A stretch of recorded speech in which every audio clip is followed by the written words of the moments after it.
August 1వ తేదీన కిర్లంపూడిలో జరగనున్న ముద్రగడ పద్మనాభం సంస్మరణ సభకు పార్టీలకు కులమతాలకు అతీతంగా ఆయన అభిమానులు పెద్ద ఎత్తున తరలిరావాలని మాజీ మంత్రి వైఎస్ఆర్సీపీ ఉత్తరాంధ్ర రీజియన్ కోఆర్డినేటర్ కురసాల కన్నబాబు పిలుపునిచ్చారు. కాకినాడలోని జిల్లా వైఎస్ఆర్సీపీ కార్యాలయంలో సోమవారం కన్నబాబు అధ్యక్షతన ముద్రగడ పద్మనాభం సంతాప సభ నిర్వహించారు. కాకినాడ జిల్లా పరిధిలో వివిధ నియోజకవర్గాల నుంచి పెద్ద సంఖ్యలో పార్టీ నాయకులు, కార్యకర్తలు, సమన్వయకర్తలు హాజరై ముద్రగడ చిత్రపటానికి పూలమాలలు వేసి నివాళులర్పించారు. కురసాల కన్నబాబు మాట్లాడుతూ ముద్రగడ నిష్కలంక రాజకీయవేత్తగా ప్రజల గుండెల్లో చిరస్థాయిగా నిలిచిపోతారన్నారు. ఎమ్మెల్సీ తోట త్రిమూర్తులు మాట్లాడుతూ రాజకీయాల తనకంటూ ప్రత్యేక శైలిని ఏర్పరచుకున్న ముద్రగడ ఉద్యమ శక్తిగా ఎదిగినా వ్యక్తిగతంగా ఎన్నో కష్ట నష్టాలను ఎదుర్కొన్నారన్నారు. మాజీ ఎంపీ వంగగీత మాట్లాడుతూ ప్రజా సమస్యలపై నిరంతరం పోరాడిన గొప్ప ఉద్యమ నాయకుడిగా ముద్రగడ పేరుందారన్నారు. మాజీ ఎంపీ తోట నరసింహం మాట్లాడుతూ ఉత్తరకంచి దీక్షతో ఉద్యమాలకు శ్రీకారం చుట్టిన ముద్రగడ దేశవ్యాప్తంగా అనేక మంది అభిమానులను సంపాదించుకున్నారన్నారు. మాజీ ఎమ్మెల్యే ద్వారంపూడి చంద్రశేఖర్ రెడ్డి మాట్లాడుతూ ముద్రగడ కుటుంబంతో తనకు వ్యక్తిగతంగా ఎంతో మంచి అనుబంధం ఉందని, ఆయన మరణం పార్టీకే కాకుండా వ్యక్తిగతంగా కూడా తనకు తీరని లోటని భావోద్వేగాన్ని తెలిపారు. రాష్ట్ర హౌసింగ్ కార్పొరేషన్ మాజీ చైర్మన్ దౌలూరు దొరబాబు మాట్లాడుతూ రాజకీయాల్లో ముద్రగడ లాంటి విలువలకు కట్టుబడి పనిచేసే నాయకులు ఎంతో అరుదుగా ఉంటారన్నారు. ఈ సంతాప సభలో మాజీ ఎమ్మెల్యే జ్యోతుల చంటిబాబు, జిల్లా మహిళా విభాగం అధ్యక్షురాలు వద్దినేడి సుజాత, రాష్ట్ర ఉపాధ్యక్షులు జమ్మలవడక నాగమణి, రాష్ట్ర కార్యదర్శి రాగిరెడ్డి చంద్రకళాదీప్తి, జిల్లాధికారి ప్రతినిధి సుంకర విద్యాసాగర్, స్మార్ట్ సిటీ మాజీ చైర్మన్ అల్లి రాజబాబు, జిల్లా యువజన విభాగం అధ్యక్షుడు రాగిరెడ్డి బన్ని, రాష్ట్ర ప్రచార కమిటీ ఉపాధ్యక్షుడు రావూరు వెంకటేశ్వరరావు, మాకిరెడ్డి శేషకుమారి, కుమార్ రాజా పాల్గొన్నారు.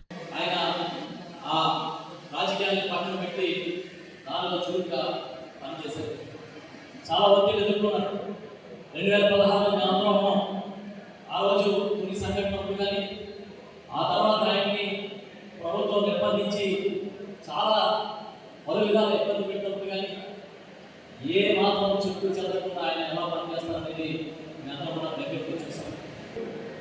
మాజీ మంత్రివర్యులు అలాగే ఉత్తరాంధ్రకు సంబంధించినటువంటి YSR Congress party general incharge అయినటువంటి సోదరుడు శ్రీ కురసాల కన్నబాబు గారికి మరి కార్యక్రమానికి మరి కానీ గౌరవనీయ శ్రీ పద్మనాభం గారు చేసేటువంటి దీక్ష విభిన్నంగా ఉంటుంది.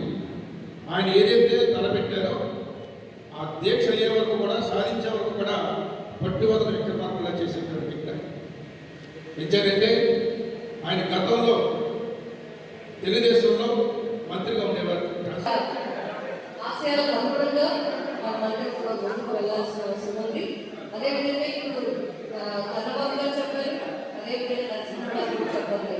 రేపు ఆగస్టు 1వ తేదీ, ఎందుకంటే ఆయన చెప్పిన మాట ప్రకారం వారి కుటుంబ సభ్యులందరూ కూడా వారి మాటను పాటిస్తున్నారు. కాబట్టి మనమందరం కూడా అభిమానుల పరంగా అందరూ కూడా ఆయన సంస్థాన సభని కిర్లంపూడిలోనే నిర్వహించుకోవాలని నిర్ణయించుకుని చెప్పడం జరిగింది. కాబట్టి అందరూ కూడా దానికి మరి ఆయన ఆ సొంత గ్రామంలో బాబుల మధ్య తీసుకొచ్చి అంబేద్కర్ విగ్రహం పెట్టినట్టే ఆయన బాబు నాయుడా లేకపోతే అందరితో ఉంటాడా అనేటువంటిది చెప్పడం కోసం చేసిన ప్రయత్నం.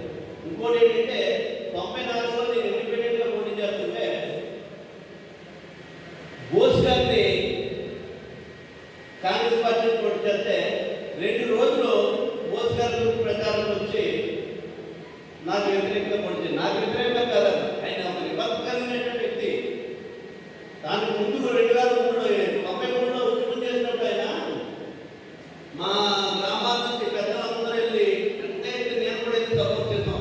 ఆ ఉద్యమం అయినటువంటి 2-3 నెలలు ఎన్నికొచ్చి వస్తే మా చుట్టుపక్కల ఉన్నటువంటి ఆంధ్రప్రదేశ్ చదువుతున్న పెద్దలందరూ వెళ్ళి మేమేదో గవర్నమెంట్ ఇండిపెండెంట్ పోటీ పెట్టాం, మీరు వచ్చి మమ్మల్ని పోటీ చేయొద్దు, మాకు రావద్దు, మనం బాగుండాలని చెప్పి అడగడానికి అంటే ఆయన నేను వస్తున్నాను, 2 రోజులు ప్రచారం చేసి సుభాష్ చంద్రబోస్ ఎమ్మెల్యే గెలిపిస్తాను, క్యాబినెట్ మంత్రిగా తీసుకొస్తానని కూడా చెప్పినటువంటి. అంటే ఆయన కులానికి